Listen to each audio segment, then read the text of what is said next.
Nu är vi på Ornispagården i Transtrand och bredvid mig så har jag Maud Åhn som ska berätta lite mera om Lima och Transtrands dräktskick.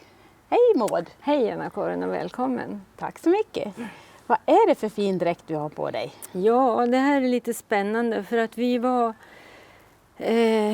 ett 10-tal kvinnor härifrån som kände att vi har ju våra dräkter, men det måste ha funnits någonting mer och det finns en mera bakgrund och det finns väldigt lite skrivet och det var svårt att veta. Men vi grävde oss in i kunskap och sökte människor som hade, och sen hittade vi en dokumentation som var en uppsats där vi träffade Gunnel Sörhusberger som ledde oss in på att söka efter det här. För det hade funnits från runt 1850 och bakåt, och det var ju innan man började nyskapa kläder från 1900-talet och framåt. Så vi tyckte att det var spännande. Det var svårt, men vi hade otroligt roligt och träffade många bra människor som kunde leda oss vidare.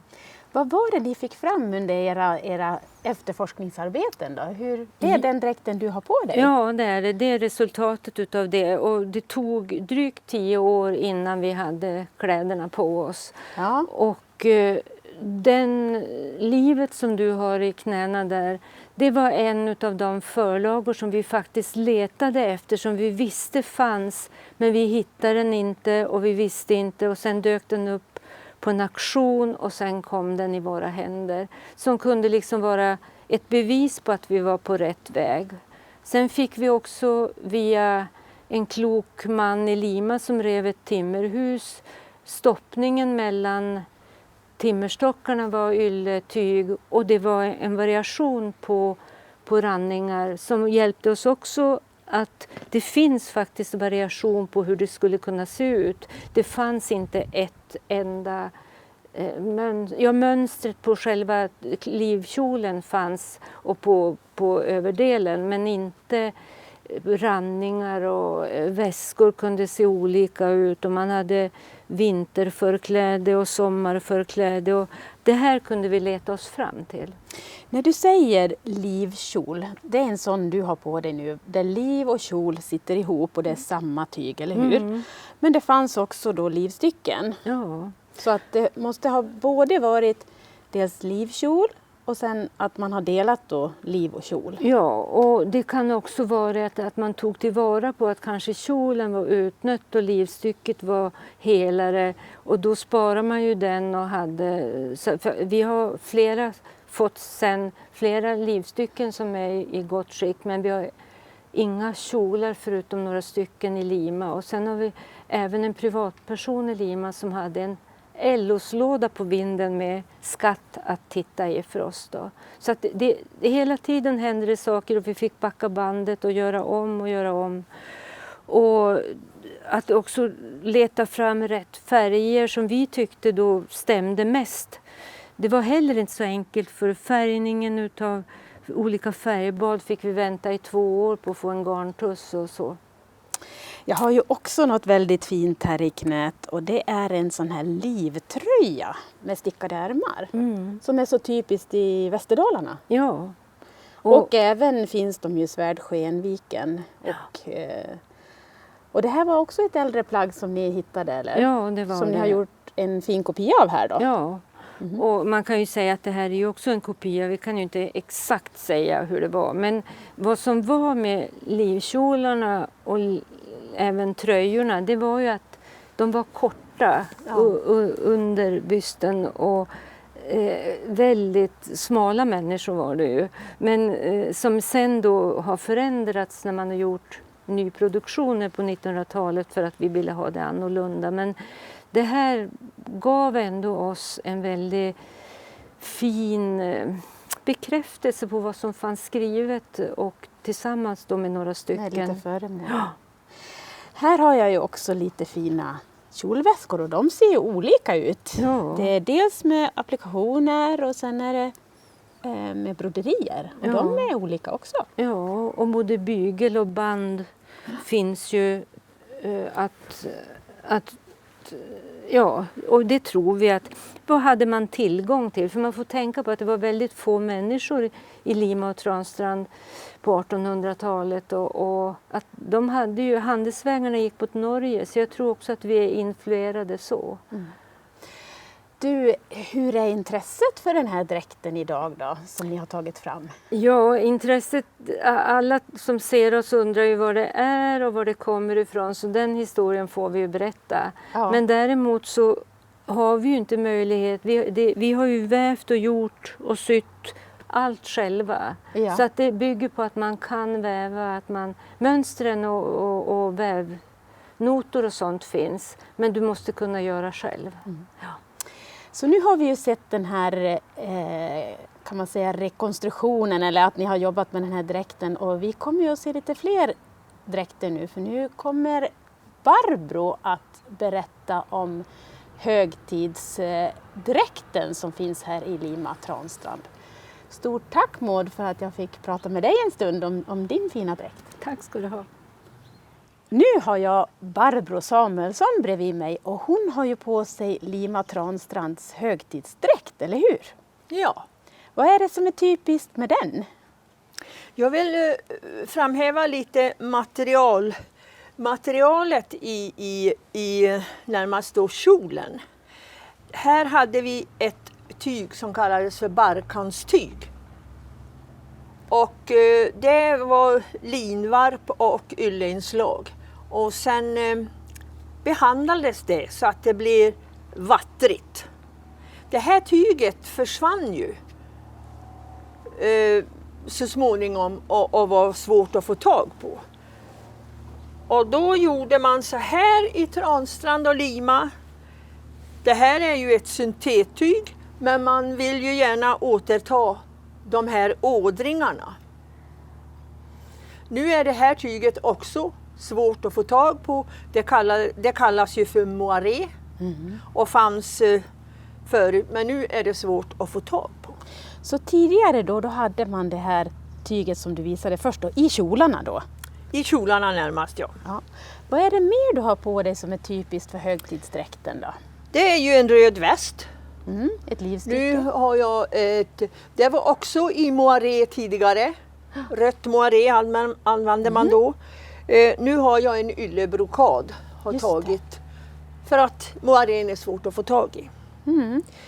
Och sen ett vitt bomullsförkläde. Här är en handbroderad väska. Ja. Och sidensjal förstås. Och sidensjal förstås. Och det är ju, här hade man ju, var kanske en fästmansgåva, sjalen. Ja. Ja, så att det hade man ingen enhetlig sjal, utan man hade olika. Och så på huvudet har du en huvudbonad Ja, och med en knypplad spex ja. längst fram. Och det är en hätta, Det kallar ni för hätta. ja, Ja. med lite broderier på. Ja. Men vi ska ju också prata om den här varianten som blev så populär. Berätta Den lite här mer. blev jättepopulär. Den här tog Hemslöjdsföreningen i Transtrand fram i slutet på 50-talet. Och tillsammans då med hemslöjdskonsulenten Liv Trotzig som verkade då. 1950-tal. Ja, i slutet på 50-talet, början på 60-talet. Och den här blev så väldans populär. För då var det ju ett ylletyg och det kanske man ville ha då i dräkten istället för ett syntettyg. Ja.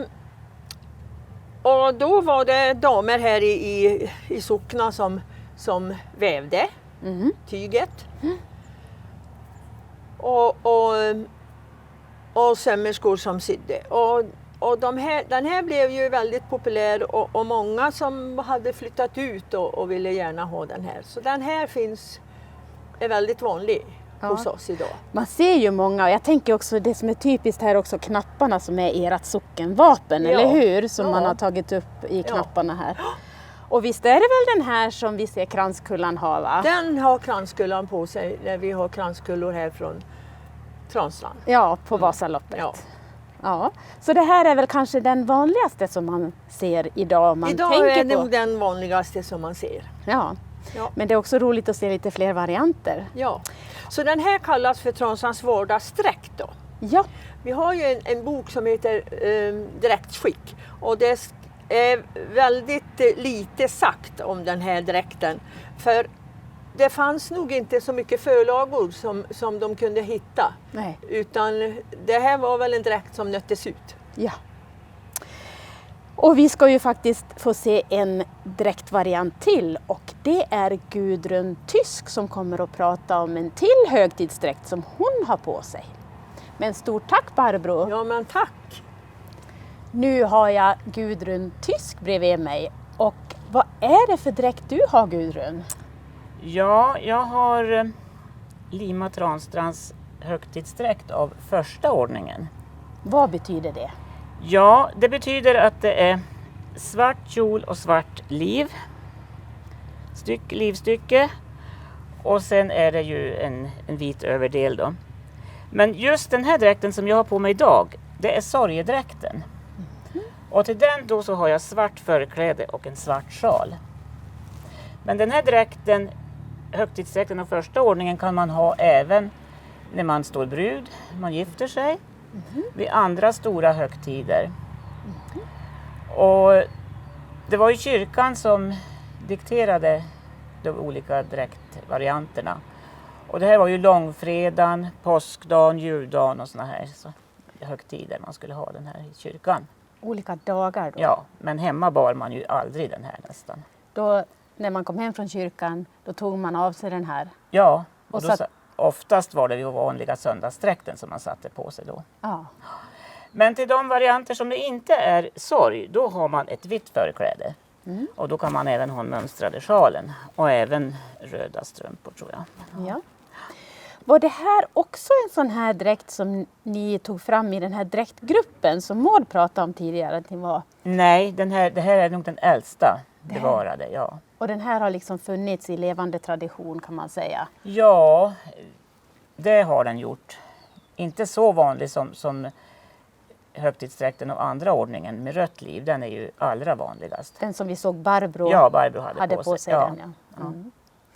Hur ofta bär du den här dräkten då? Ja, idag är det bara på begravningar som jag har den här. Men jag vet ju de kvinnor i Lima som har gift sig i den här.